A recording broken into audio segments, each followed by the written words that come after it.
said that this DNS auto glass salesman Brandon Carter. Now, hold on, what's up with this camera and everything? Well, we're doing a report on. Well, what if I don't want to do a report on it? Didn't see us coming. Man, y'all ain't going to come up here and be doing all this. Y'all can't be doing that.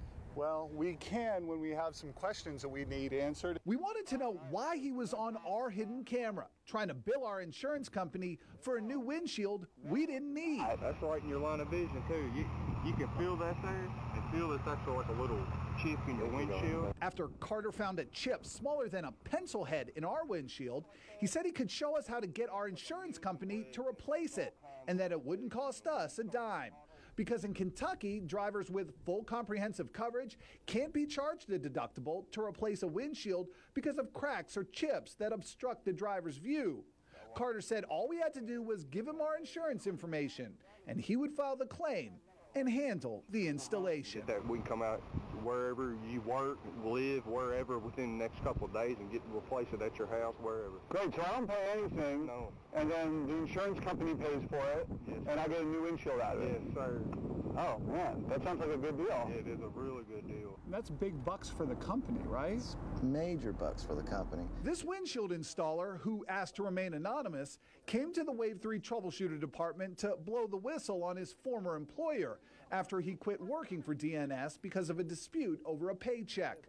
The installer, who we'll call Bob, told us he watched DNS salesmen file hundreds of insurance claims over an 8-month period for windshields that didn't need to be replaced. It doesn't look like there's anything wrong with the windshield. Nothing wrong with the windshield. I mean, there's no cracks, there's no even chips. There's no nothing. He kept dozens of examples along with the installation bills DNS charged to insurance to prove it. Bob says this is a back glass he replaced for DNS. They told the insurance company it was broken. It's not. The salespeople leave out every day. They comb neighborhoods, Super Americas. For a while, they was set up in Jefferson Mall. And we found DNS isn't just set up here. Records uncovered by the Wave 3 Troubleshooter department reveal the same guy who opened DNS Auto Glass in Louisville, Jeff Searles, is also operating DNS offices in Florida and South Carolina, 2 other states with zero deductible laws for windshield replacement, and 2 of the leading states with questionable auto glass claims, according to the National Insurance Crime Bureau. Also near the top of that list, Arizona, where Jeff Searles and DNS is headquartered. Multiple messages left for Searles at his corporate office were not returned. It was a question that could have Christopher Sheitlin feeling the heat. Did you violate the terms of your probation? It's a wonderful day out. At least it's not snowing. And all he wanted to talk about was the weather. Matter of fact, I got to put my glasses on. It's so nice out. And football. Why are you trying to change the subject? I'll say it's my team. Ignoring his mounting legal problems, just like Louisville Metro government did. It all started at a U of L football game in 2010 when Sheitlin, the owner of Professional Link Security, was arrested in full uniform for impersonating a police officer so he could watch the game from the sidelines.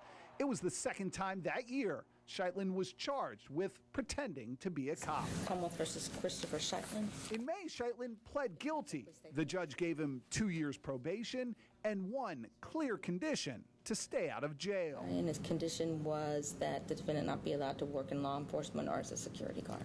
He understands he cannot be a security guard or a police officer. No, 17 days later, there he was. Earpiece in, dozens at his command, some in Professional Link uniforms, others off-duty Louisville Metro police officers. Sheitlin's team responsible to keep out weapons and drugs and keep control. Y'all so wild in Louisville. As more than 10,000 people partied at Louisville Metro's Waterfront Park during the Soul Food Festival June 2nd. First we'll show and tell. So who would let a convicted felon run security on city property against a judge's orders? Louisville Metro government. And I'm trying to find out why. Yeah. I wish I could give you an answer, Eric, but I can't. We showed Codes and Regulations Director Jim Mims Sheitlin's criminal history. Impersonating a police officer was just the beginning. Court records reveal Sheitlin was convicted of domestic violence in February, then charged with felony forgery days later for falsifying government documents to win a Louisville Metro security contract. Even MIM's own department filed criminal charges against Sheitlin twice after they caught him allegedly working security with a gun without an armed security license. MIMS said his staff never should have let a guy with a record like that run security on city property, but Louisville Metro government failed to do its own detective work. Whose job is it to fact check all this stuff? Well, some of it clearly falls in our area. Can you come and talk to me about your company and all your debts? When Michael Mueller charged at his front door, we didn't know what was going to happen. He's millions of dollars in debt, has tax liens showing the IRS is breathing down his neck, and is accused of fraud by a group of doctors who used to be his former business partners. You feel like you were lied to?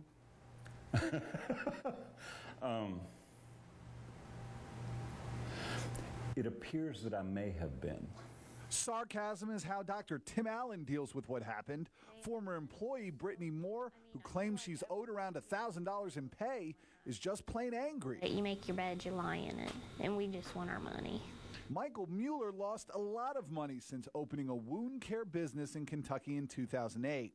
Wound care is an industry that focuses on the treatment of skin after injury.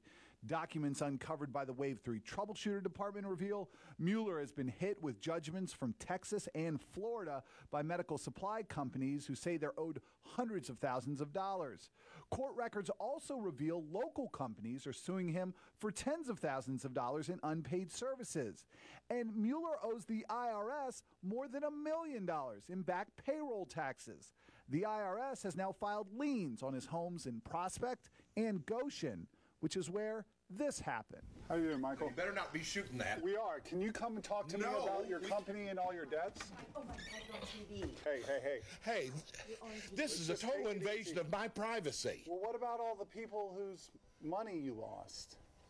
That list includes Harrison County Hospital in southern Indiana. The CEO told us he had no idea about Mueller's financial problems when the hospital signed an agreement with him in March 2011 to operate a wound care clinic in the hospital's new rehab wing. Harrison County Hospital spent around $400,000 building office space, then paid Mueller's company $93,000 to operate it, only to see Mueller shut it down 12 months later. We were making a lot of money. Dr. Allen worked at that clinic and says there was no shortage of patients. In fact, he even took Mueller up on his offer to invest $30,000 of his own money to help the wound care business expand. But months later, Mueller started having problems making payroll. Paychecks to doctors and nurses bounced, and Moore, the office secretary, says insurance benefits employees were paying for stopped being delivered. So they were taking money out of your paychecks for insurance but not paying the insurance company? Exactly. Mueller blamed the payroll problems on slow Medicare reimbursements, and according to Allen, suggested he and two other doctors who invested in the business take out a $225,000 loan with PNC Bank to ensure employees would get paid on time. And then the checks continued to bounce. Explain to us what happened. This is terrible. The company went bankrupt. In April, Mueller and his wife filed for Chapter 7 bankruptcy protection. According to court filings, they are more than $4.2 million in debt. If their bankruptcy is approved, all of it, except what they owe the IRS, will be wiped away. The doctors want to ensure that doesn't happen, filing a lawsuit alleging fraud, accusing Mueller and his wife of using their position as company bookkeeper to take the company's revenue and that $225,000 loan and pay off personal losses. And where did that money go? Oh, my God. You've got to be kidding.